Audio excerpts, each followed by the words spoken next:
Студентите од приватните факултети кои алармираа за проблемот со недостиг на јавен градски превоз во Скопје, доставија представки до Комисијата за спречување и заштита од дискриминација.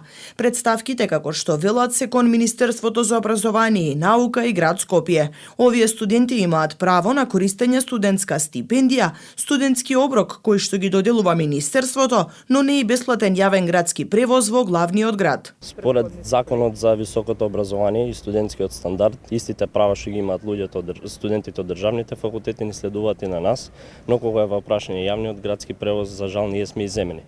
Имено Уставниот суд во 2017 година донесе одлука или решение во кое што изјасни дека нема уставна основаност одлуката во која што се изземени студентите од приватните факултети, но за жал со таа одлука не можевме ништо да направиме, тоест моите претходници не можеа ништо да направат, бидејќи само испратија писма до градот Скопје и препораки да бидеме приклучени наредната година, што секако не беше слушано од советниците. Пративме барања или представки до Комисијата за дискриминација и чекаме одговор од нивна страна.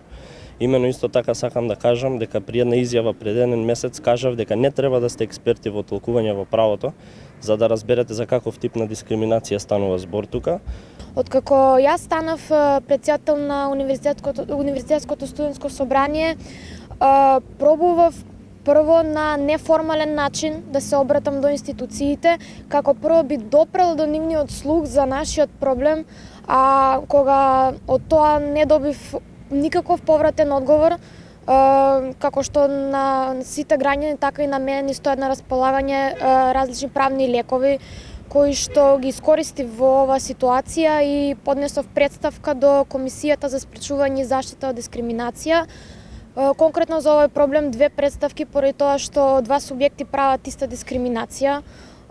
Министерството за образование и наука и град Скопје, бидејќи Министерството за образование и наука не доделува средства, одвојува само за студентите на државните универзитети врз основа на која што подоцна град Скопје донесува одлуки и има правно дејство. Студентите од приватните факултети појаснуваа дека одговор побарале од Министерството, но не наишле на разбирање. Не добиле ниту средба со заменикот народен правобранител. Излегува многу коментари, а особено коментари од студентите кои што излегува споредби на една хоризонтална линија, кај што нели сите сме еднакви пред Уставот, и една вертикална линија, кај што сите сме во различни финансиски состојби.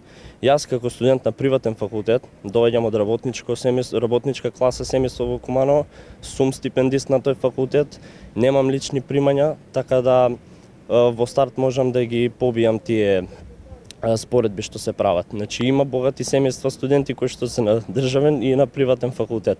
Имено ние студентите не треба да се делиме во такви сфери, туку треба да се обединиме затоа што Македонија останува утре на нас. Студентите не се откажуваат од бесплатен јавен градски превоз во Скопје кој бараат да им припаѓа исто како и на лицата од државните универзитети.